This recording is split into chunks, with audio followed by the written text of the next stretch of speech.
Assalamualaikum warahmatullahi wabarakatuh. Allah Subhanahu wa taala berfirman, "Wa minan nasi man yaqulu amanna billahi wa bil yaumil akhir wa ma hum bimu'minin." Di antara manusia ada orang yang mengatakan kami telah beriman. Ada yang mengatakan kami adalah orang Islam. Ada yang mengatakan wahai Muhammad engkau adalah Rasulullah. Wahai Muhammad kami adalah umatmu. Wa ma hum bimu'minin, kata Allah. Mereka bukan orang yang beriman. Mereka bukan umat Nabi. Mereka bukan hamba Allah yang taat kepada Allah, yang Allah ridho kepada mereka. Kenapa Allah menolak ucapan mereka?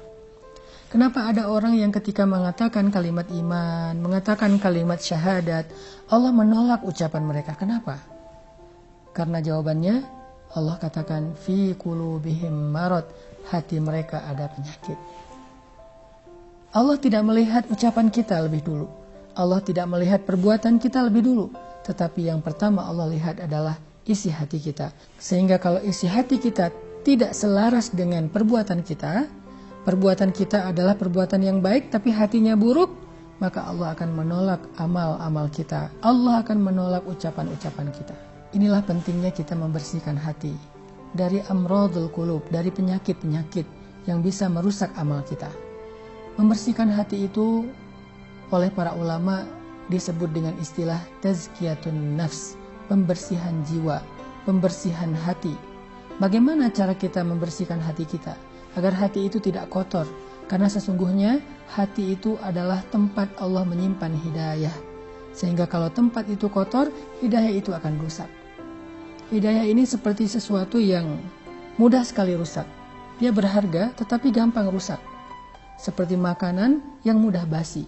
Sehingga ketika dia disimpan di satu tempat yang kotor, maka hidayah itu akan rusak.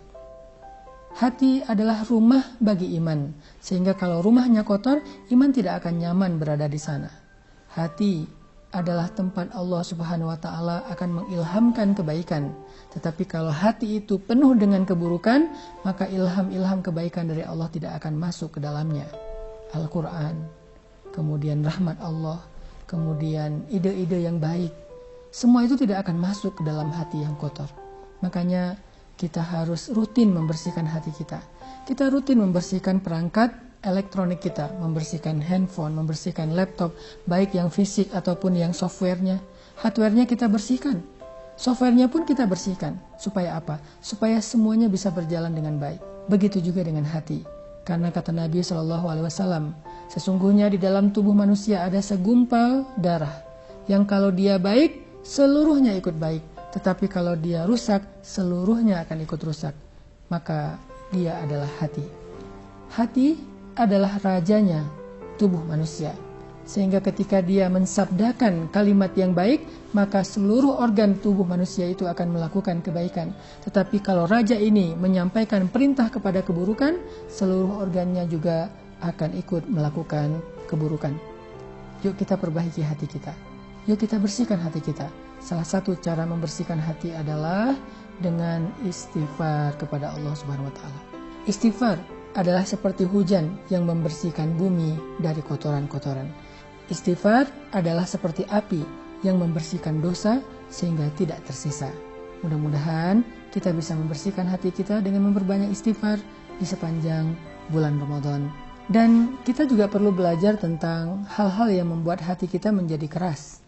Ada banyak hal yang menjadikan hati seseorang itu keras. Sehingga kalau hati sudah keras, dia tidak mudah untuk tersentuh. Ketika membaca Al-Quran, dia tidak tersentuh. Ketika mendengarkan nasihat, dia tidak tersentuh. Ketika dia sholat, dia tidak khusyuk. Kenapa? Summa qasat qulubukum min ba'di dzalik, fahiya kal hijarah. Kemudian hati kalian menjadi keras setelah itu. Setelah apa? Apa yang menyebabkan hati Bani Israel menjadi keras? Apa?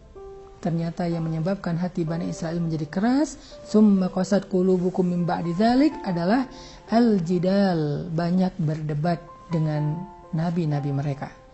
Mendebat Nabi Musa, mendebat Nabi Harun, mendebat Nabi Yakub, mendebat Nabi Ishak, mendebat Nabi Zakaria, mendebat Nabi Isa, mendebat Nabi Yahya. Semua anbiya didebat, sehingga qasat qulubukum min ba'di dzalik, hatinya menjadi keras. Lalu kalau kita berarti mendebat orang-orang solih, mendebat ulama, mendebat guru, mendebat nasihat yang baik. Semakin sering kita mendebat kebenaran, summa qasat qulubukum, semakin keras hati kita untuk menerima hidayah. Maka cara membersihkan hati itu adalah dengan istighfar. Cara membersihkan hati itu dengan dua, istighfar dan mendengarkan ilmu atau nasihat yang baik. Semakin sering kita beristighfar, semakin bersih hati kita. Semakin sering kita mendengarkan nasihat-nasihat ilmu yang baik, semakin bersih hati kita. Dengan demikian, yuk kita dawamkan dua kebaikan ini dalam hidup kita selama Ramadan dan setelah Ramadan. Satu, dawamkan istighfar sebagai pembersihan hati dan jiwa. Yang kedua, jangan mendebat guru atau ulama saat mendengar nasihat-nasihat baik dari mereka. Barakallahu fikum.